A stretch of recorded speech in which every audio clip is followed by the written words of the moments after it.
Pertama kali saya disuruh berpola makan nabati, itu rasanya berat sekali, rasanya kayak, duniaku runtuh. Makan apa ya? Terus masak apa? Berikutnya, kenyang nggak ya? Anda punya pemikiran-pemikiran seperti itu? Tonton sampai habis ya video kali ini.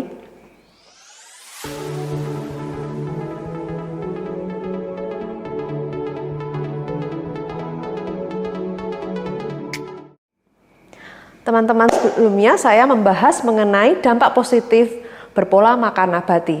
Yang belum nonton, nanti tonton dulu ya. Deskripsinya ada di bawah ini. Hari ini saya akan membahas tentang tips sukses menjalani pola makan nabati.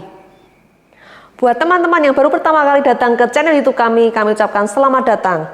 Channel YouTube Bensan Story membahas mengenai kesehatan, pola hidup sehat, dan tips-tips sehat. Buat Anda sekalian yang tertarik dengan tema-tema tentang kesehatan, boleh subscribe channel kami lalu nyalakan notifikasinya untuk mendapatkan update-update video terbaru dari kami. Semua konten-konten yang kami bikin adalah berdasarkan pengalaman pribadi kami dan juga hasil pembelajaran dan riset kami. Lalu kami membuat konten-konten ini untuk tujuan sharing dan edukasi, tidak untuk menggantikan konsultasi medis dengan tenaga profesional medis. Dan kami tidak bertanggung jawab akan adanya penyalahgunaan informasi dari konten-konten kami. Nah, jadi gimana nih untuk menjalani pola makan nabati ini, ya kan? Yang pertama, kita harus mulai membuka hati, membuka pikiran, kita mulai explore. Apa yang mau dieksplor? Kalau dulu saya yang pertama adalah yang saya explore jenis-jenis makanan. Kalau di Indonesia sendiri, kita nih ada berbagai suku gitu kan ya. Kalau misalkan di Pulau Jawa kita kenal gado-gado, karedok, urap, lalu ada sayur tumpang, lodeh, sop sayur, kemudian tumis sayur, itu coba dibikin semua ya. Lalu nanti kita bisa eksplor di belahan dunia yang lain. Misalnya dari India, kita mulai masak katni, masala, mungkin kicari, itu berbagai rempahnya sudah beda lagi.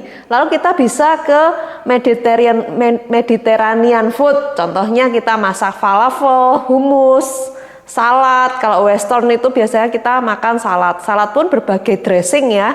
Kita bisa bikin macam-macam. Kemudian dari misalkan apa lagi nih? Mau makan apa? Oh, makanan Thailand. Itu ada kari Thailand, beda dengan kari India bumbunya ya kan. Lalu ada tom yum sayur, mungkin ada nasi goreng nanas, itu favorit saya. Dan macam-macam. Kita bisa coba Korean food, Japanese food, anything you can do. Itu asik sekali teman-teman. Ternyata bereksperimen dengan berbagai jenis makanan. Nah, yang pertama kan jenis makanannya ya, nationality makanannya. Berikutnya yang kedua, pasti bumbunya juga beda gitu kan ya. Kalau makanan India dan makanan Thailand, makanan western, bumbunya beda. Jadi saya mulai explore juga bumbu, spices dari berbagai jenis yang tidak pernah saya lakukan sebelumnya ya kan. Kalau masakan India tuh penuh dengan rempah gitu. Dan itu saya mulai cium, saya mulai rasakan, itu juga dalam upaya untuk meriset kembali lidah saya ya, yang selama ini hanya kenalnya masakan Indonesia, Chinese food, dan sedikit western yang sangat minim ya paletnya. Tapi setelah saya mencoba ternyata wow, seru sekali. Dan kalau mengeksplor bumbu ini sebisa mungkin carilah yang organik. Tapi saya ada catatan, kalau kalian nanti melakukan detox batu liver dan empedu, kalian akan di-encourage untuk memasak masakan yang tidak terlalu berbumbu, yang masakannya cenderung hambar, dan ya semuanya less sugar, less salt, less oil. Yang penting sedikit aja kita bisa makan, karena itu purpose-nya beda ya. Nah, kemudian berikutnya gantilah garam kalian dari garam meja ke garam laut ya. Lalu gula juga gula putih. Kalau saya mulai ganti dengan gula singkong, gula merah, gula aren, tapi saya sekarang sih sebetulnya jarang ya konsumsi gula ya. Kalaupun pakai bumbu tuh sedikit sekali. Jadi saya memang mengurangi pemakaian gula dalam keseharian saya. Sejak berpola makan nabati ini, saya mulai langganan beli sayur organik. Supplier sayur organik saya itu punya berbagai jenis sayur yang selama ini saya nggak pernah makan. Contohnya kale, kale ya kan. Itu saya nggak pernah makan sebelumnya. Lalu ada arugula rocket, kemudian ada buncis Prancis, terus ada Swiss chard, apapun ya yang aneh-aneh gitu, saya cobain. Rasanya kayak apa sih? Oh ini ternyata enak juga ya guys. Jadi memperkaya kasanah pengetahuan kita tentang sayuran. Nah kemudian kalau sudah beli sayuran organik itu saya tetap treatment ya dengan direndam. Nah buat yang belum nonton videonya tonton ya bagaimana caranya kita mencuci sayuran dan buah supaya layak untuk kita makan, minim residu-residu dari pertanian seperti itu. Tonton ya, nanti ada di link di bawah ini untuk deskripsinya. Nah proteinnya apa? Proteinnya adalah ya nuts and seed salah satunya. Itu adalah biji-bijian dan kacang-kacangan. Ternyata banyak sekali. Kalau kalian mau melihat ada kacang atsuki, kacang merah, kemudian lentils, lalu biji-bijian ada chia seed, ada flax seed dan sebagainya. Saya koleksi teman-teman. Di dapur saya kalau ke toko kesehatan, toko bumbu-bumbu kesehatan gitu, saya suka nyobain ini apa. Oh ini namanya chickpea. Chickpea itu kacang Arab. Coba, enak ya gitu kan. Kemudian ada lagi walnut. Oh rasanya begini, enak juga gitu kan. Nah kemudian belilah kalian beberapa kacang. Kalau saya mix nuts ya, saya sukanya taruh di toples. Jadi kalau kita lapar itu kalau masih snacking ya, karena di awal kalau merubah pola makan kita menuju pola makan sehat itu pasti kita ada transisi, yang namanya transisi dari yang dulu snackingnya kita mungkin keripik atau mungkin nastar, kue yang manis-manis. Nah supaya kita nanti kalau pas kelaparan craving untuk makan snack itu kita nggak ngawur makannya adanya apa di meja, jadi kita sediakan snack sehat di rumah. Bisa mix nuts, bisa buah-buahan. Saya juga koleksi buah-buahan di kulkas saya yang siap untuk dimakan. Nah ini juga harus beragam, jadi kita nggak boleh nih setiap hari makan pepaya terus gitu ya. Kalau bisa beragam, hari ini pepaya, besok semangka, besok lagi mungkin buah naga dan sebagainya. Nah teman-teman, berikutnya adalah bikin fermented food.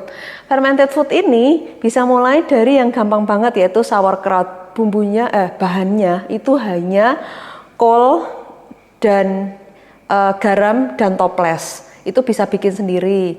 Berikutnya mungkin kalian kalau rajin bisa bikin kombucha atau mungkin kimchi. Jadi fermented food ini kalau bisa setiap hari kita konsumsi untuk menambah bakteri baik di pencernaan kita, untuk semakin membantu kita dalam mencerna makanan ya. Mereka kayak koloni tentara, bantuan di dalam tubuh kita. Nah yang tadi saya jelaskan nut and seed juga bisa kita simpan dalam waktu lama ya sebetulnya. Nut and seed itu nggak gampang busuk. Lalu kalau mau dikecambahin jadi yang namanya microgreen.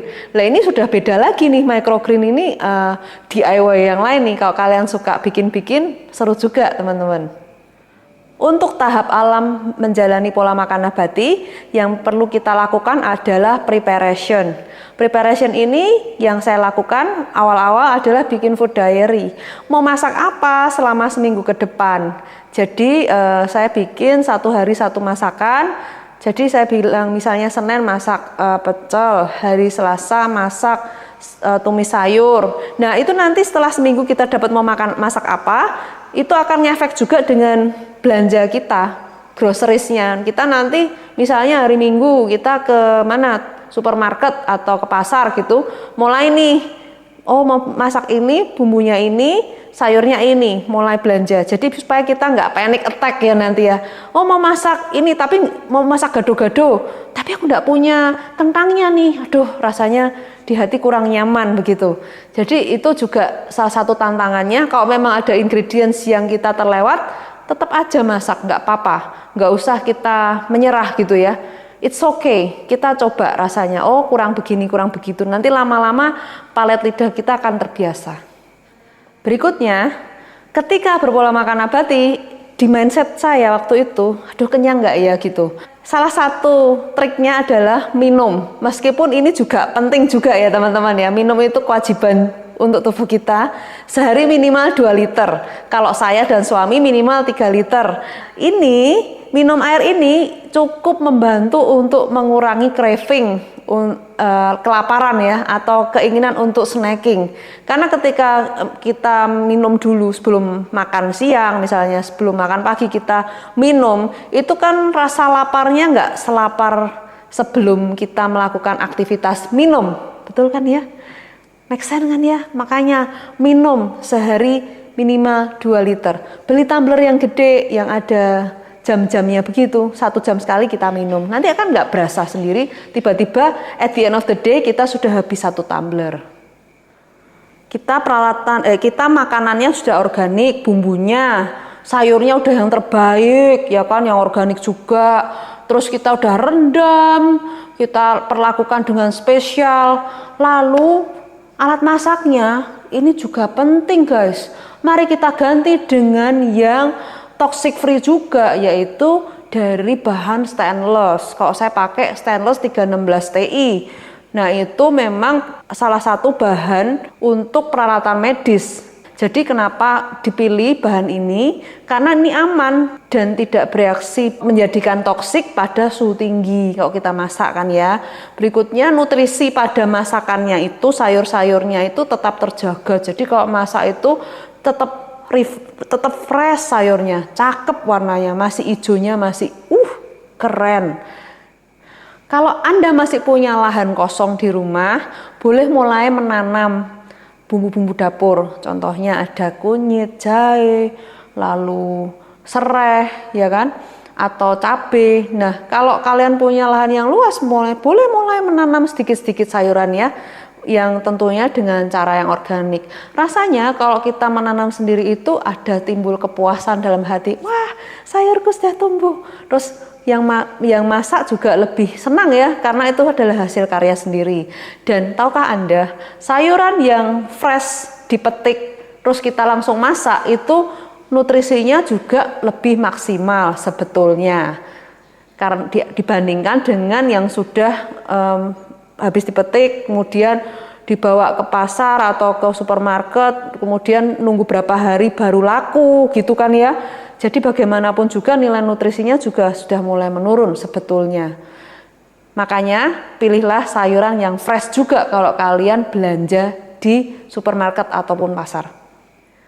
Sebagai penutup, ini yang terpenting untuk Anda sekalian yang mau sukses menjalani pola makan nabati ini. Yang pertama-tama, tanamkan dalam pikiran kita bahwa inilah jalan ninjaku.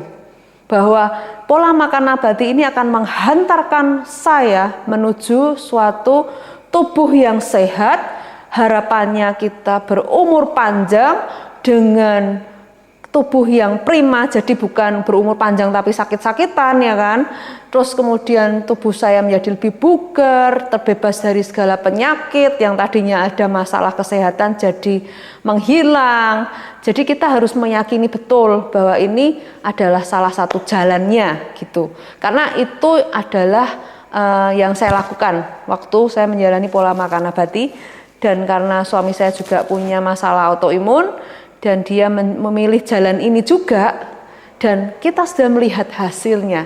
Setelah berpola makan nabati, keluhan-keluhan dia di dalam kesehatan itu mulai berkurang. Semoga konten ini bermanfaat buat Anda sekalian yang baru pertama kali datang ke channel YouTube Bensan Story. Saya ucapkan selamat datang. Silahkan push tanda subscribe dan nyalakan notifikasinya untuk mendapatkan update-update video terbaru dari kami. Saya Santi dari Bensan Story. Terima kasih sudah menonton dan sampai jumpa di video-video berikutnya.